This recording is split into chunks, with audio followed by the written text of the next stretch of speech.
እግዚአብሔር የሚፈልገው ያለንን ነገር ነው። ምን አለን ልትሉ ይችላላችሁ። ሃይማኖት አለን። ሃይማኖት ነው እንደሚያንሰው ትልቅ ሀብት እኮ ነው። ሃይማኖት አለን። አሁን ሁላችሁም በዚህ ዘመን እኛ ኢትዮጵያን የምናድናት ምን ይዘን ነው? ቤተ ክርስቲያንን የምንጠብቃት ምን ይዘን ነው ብትሉኝ፣ እግዚአብሔርን ይዘን በሉ። እግዚአብሔርን ይዘን ወደ ከእግዚአብሔር በላይ ገንዘብ አለ? ከእግዚአብሔር በላይ ጋሻ አለ? ከእግዚአብሔር በላይ ኃያል አለ? እግዚአብሔርን ይዘን እንወጣለን። ባዶአችን ምንም ሳይኖረን እግዚአብሔርን ይዘን። ሰይጣን ችግር ማወቅ ይችላል፣ መፍትሄ ማወቅ አይችልም። ይሄ ከእግዚአብሔር ተፈቅዶለታል። ሰው ኃጢአት ሲሰራና ሲከፋ እግዚአብሔር ለሕዝቡ መቅሰፍት ሲያዘዝ ሰይጣን መስማት ይችላል፣ ተፈቅዶለታል። ይሄ ለምሳሌ እኔ ኃጢአት ስሰራ አባ ገብረ ኪዳንን ማክሰኞ ግደሉት ቢል እግዚአብሔር ሰይጣን ይሰማል። ከዛ ያን ደግሞ ለጠንቋዩ ይገልጥለታል። እዚያ ጠንቋዩ መጣና አባ ቤት ማክሰኞ ፍራ ይላል ይለኝ። ኋላ ተመልከቱ ምን ያደርጋል ምስል ማዳን ግን አይችልም። ከዚያ ተመልከቱ እነ ሚካኤል ለገብርኤል ይገባና ኧረ አባን እባክህ አታጥፈው ዕድሜ ለንስሐ ስጠው ይላል። ሄሮድስ ክርስቶስን እገላለሁ ብሎ ሲያስብ ገብርኤል መጥቶ ደግሞ ዮሴፍን ሕፃኑን ይዘህ ሂድ ይውላችሁ። ከእነዚያ ቤት ሲመከር እግዚአብሔር ይመከራል። ፈሪ አትሁኑ ብቻ። ወንዝ ልትዋኝ ወደ ባህር ሄደች። ደግሞ እግዚአብሔር ቸር አይደል?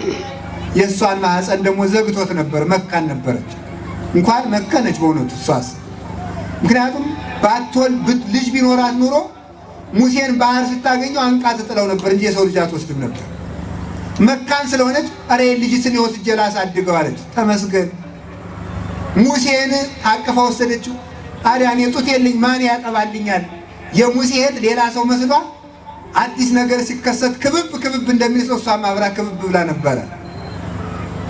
መችስ በዚህ በእስራኤል ልጅ የሞተባት አራስ ሴት አትጠፋ፣ ፈልጌ ልጥራልሽ አለቻት። ጥሪልኝ።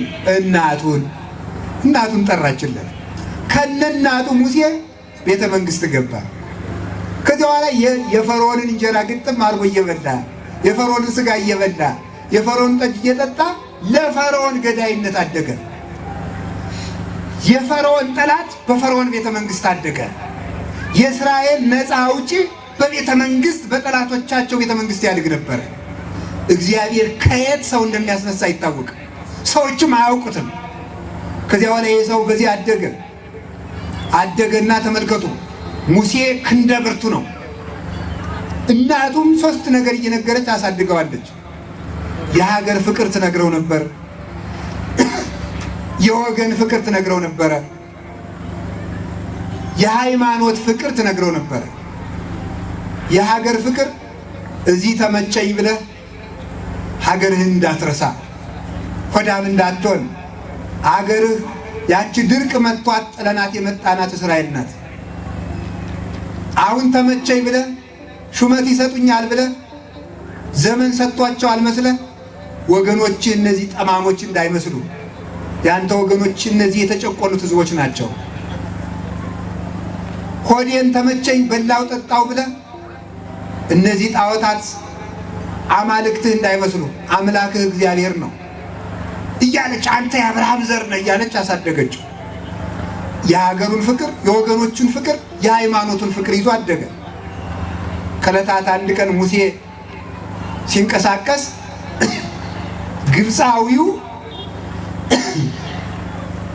የእንዶድ ታውቃላችሁ? ምዕመናን አታውቁም?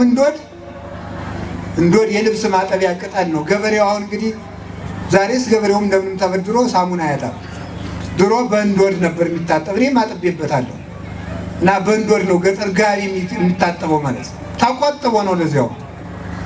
እና እስራኤላዊ በሚያጥብበት እንዶድ ግብፃዊው ቀምቶ ጊዜ ሰጠኝ ብሎ ያጥብበታል። ሙሴ ሲያይ እንዲህ አንተ ለምንድን ነው በሰውየው እንዶድ ያለፋበትን ልብስ የምታል? እንኳን በእንዶዱ ቆዳውን ገፍፌ ልብሴን ባጥብበት ደግሞ አንተ ምን ቤት ነህ አለና ሙሴ ዘወር አለና ክንደ ብርቱ ነው ሙሴ።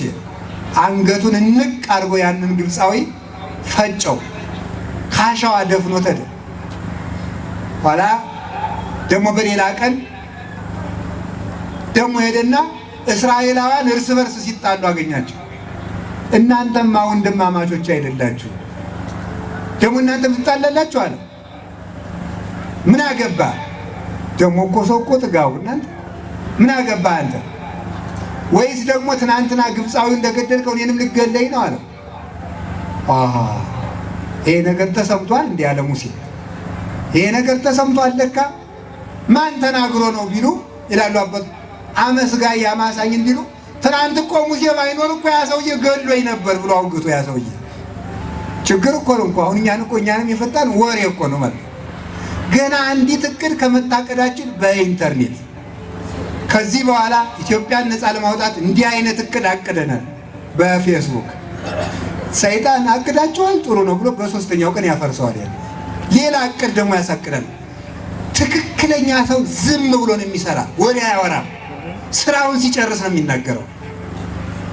አመስጋኝ አማሳይ ነው። እግር እንዲህ ባያደርግልን ነው አይባልም። ያንን ያመሰግነውን ሰው ልናስገድለው እንችላለን። ከዚያ በኋላ ተመልከቱ፣ ሙሴ ወደ ኮሬብ ተራራ ሄደ።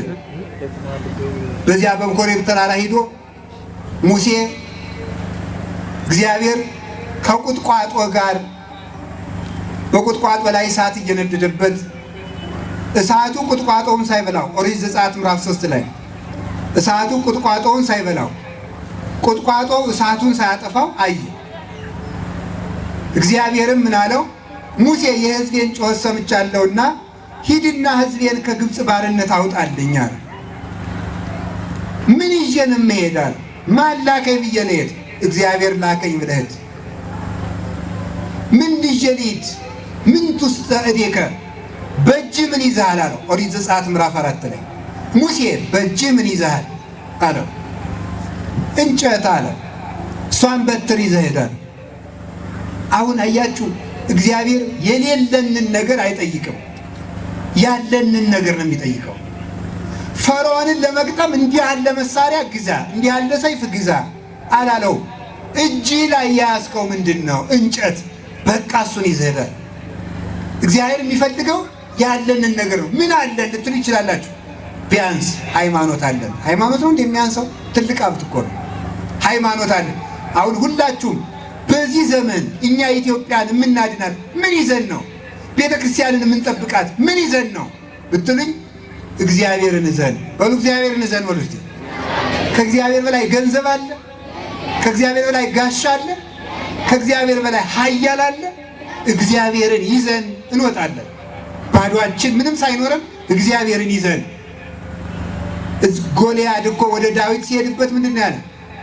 አንተ በጦርና በጋሻ ትመጣለህ፣ እኔ ደግሞ አንተ በምትገዳደረው በእስራኤል አምላክ ስም እመጣብሃለሁ።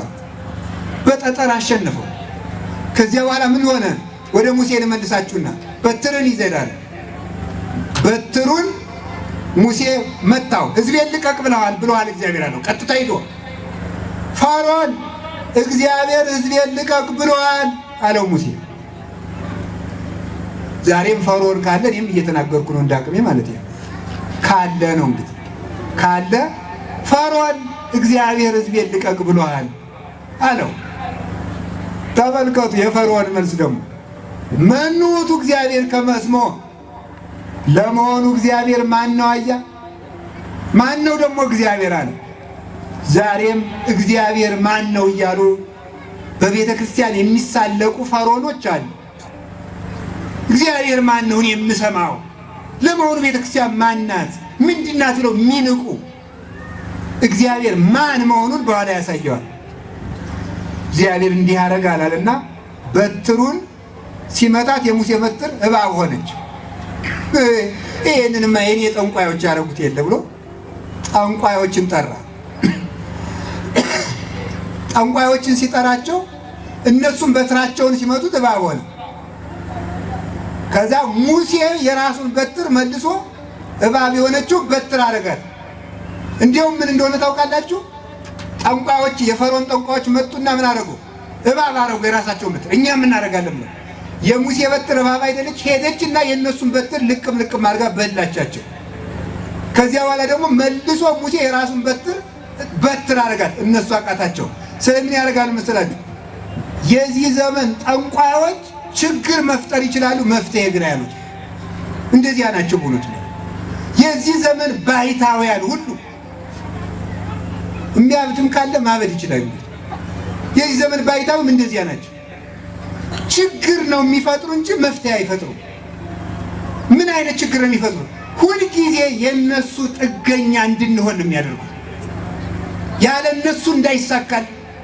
አባ ገሌ ባይኖሩልኝ እኮ ባይታዊ ገሌ ባይኖሩልኝ እኮ ሙቼ ነበር እኔ እስከዛሬ የምንል ድካሞች እንድንሆን የሃይማኖት ብርቱ እንዳንሆን እግዚአብሔርን እንዳንደገፍ የነሱ ጥገኛ የነሱ አጨብጫቢ የነሱ አንጣፊ የነሱ ሰጋጅ እንድንሆን የሚያደርጉን ከስሜት ሳይሆን ከእምነቱ ናችሁ። ከሰማችሁ ይሄ በስሜቱ ናችሁ የምትሰሙኝ ከሆናችሁ ተመልከቱ። ቅናት ተጀመረ። በል ደግሞ አይ ቅናት አየ ምቀናስ በሆነ በተክለ ሃይማኖት በቀን ነው።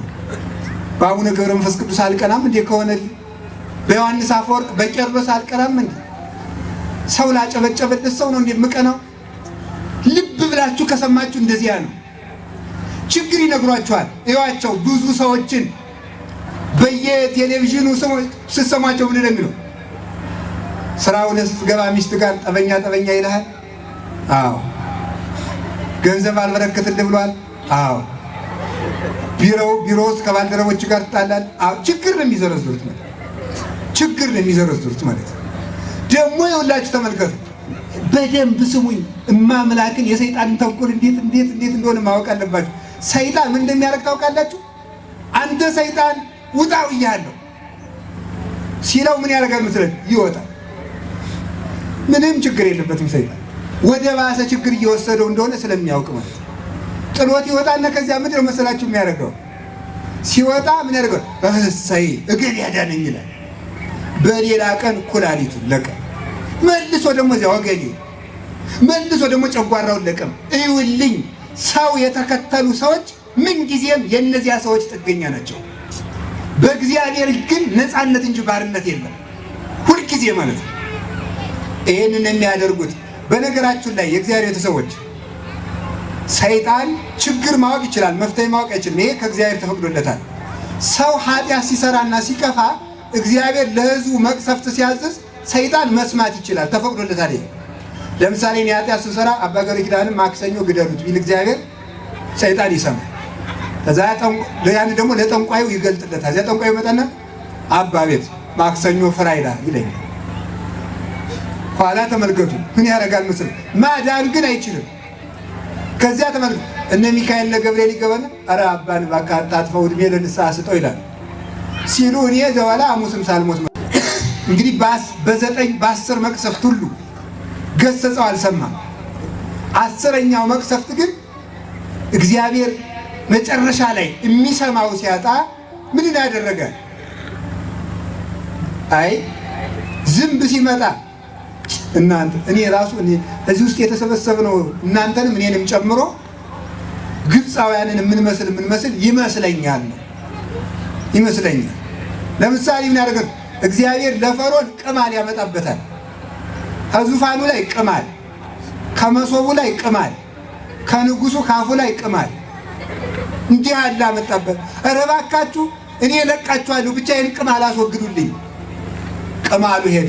ልቀቀን እንጂ ትቀልዳላችሁ። የግብፅን ፒራሚድ ማን ይሰራል? ቆይ ዝም ብለን እግዚአብሔር ጓጉንቸር አመጣ። ጓጉንቸር ትሪው ጓጉንቸር፣ መብሪያው መሶቡ፣ አልጋው ጓጉንቸር፣ ንጉሱ ዘውድ ላይ ጓጉንቸር፣ እጁ ላይ ጓጉንቸር፣ አፉ ላይ ጓጉንቸር። ኧረ እባካችሁ ይሄን ጓጉንቸር አውጡልኝ እኔ ብቻ እንደው እንጂ ትሄዱልኝ። ሲሄዱ ደግሞ አለቅ እንደኛ ማለት ነው። እንዲህ ያለ ጦርነቱ በዚህ ቦታ ደርሷል። እግዚኦ እንበል መልሰን ንግባይኪ ሀበ ጥንተ ኃጢአት ነው የኛ ነገር ማለት ነው። ወደ ኃጢአታችን ዘወር፣ ወደ ሌብነታችን ዘወር፣ ወደ ክፋታችን ዘወር። ምን ላይ ይታዘዛል? ጾም ይታወጃል። ትንሽ በረድ ያለ ሲመስልን ወደ ክፋታችን መሄድ።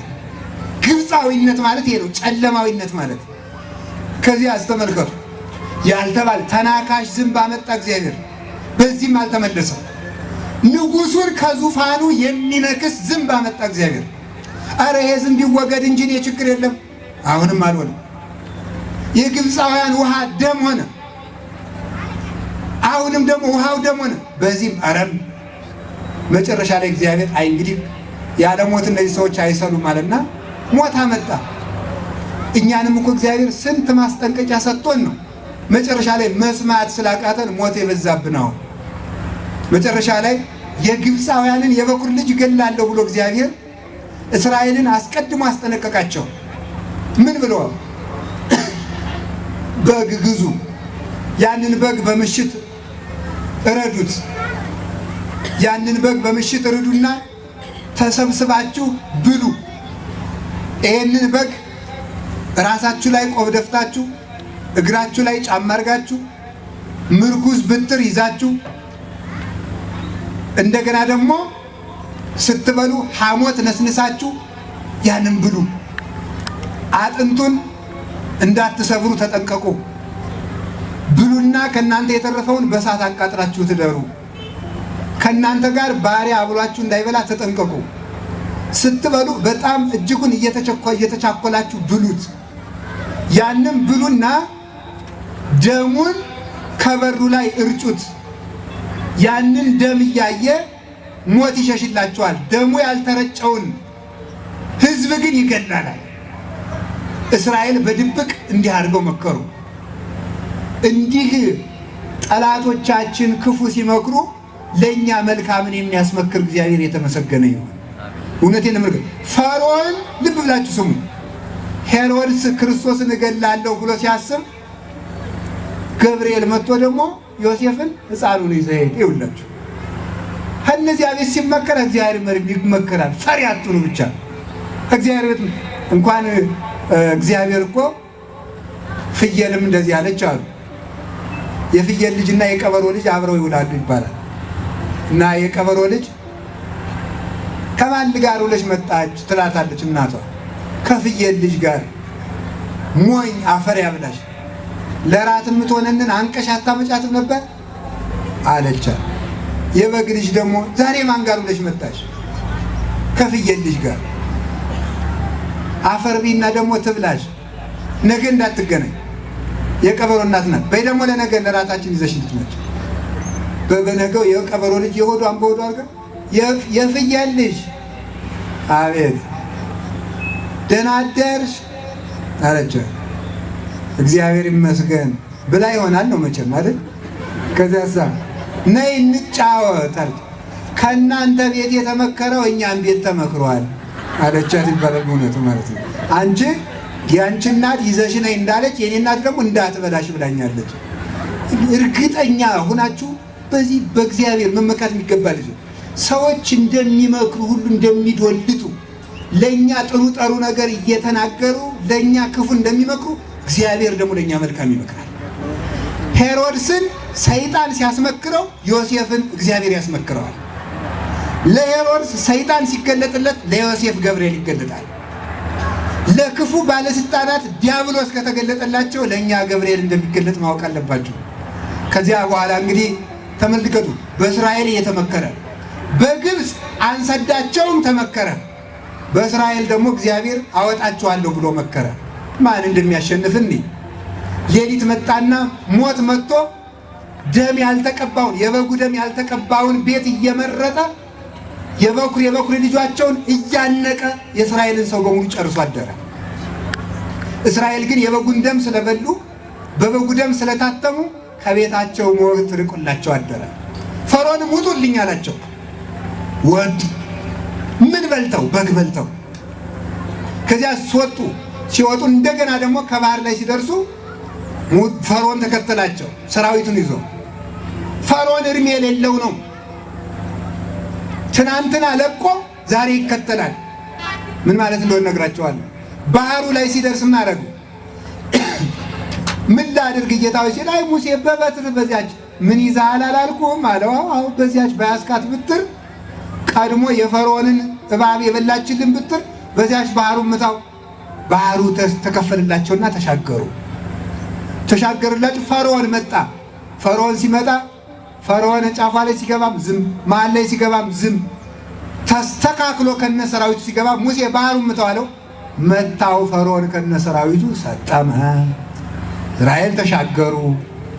ከዚህ በኋላ እግዚአብሔር መና ከደመና እያወረደ ውሃ ከጭንጫ እያፈለቀ በደመና እየጋረደ ርስት አወረሳቸው።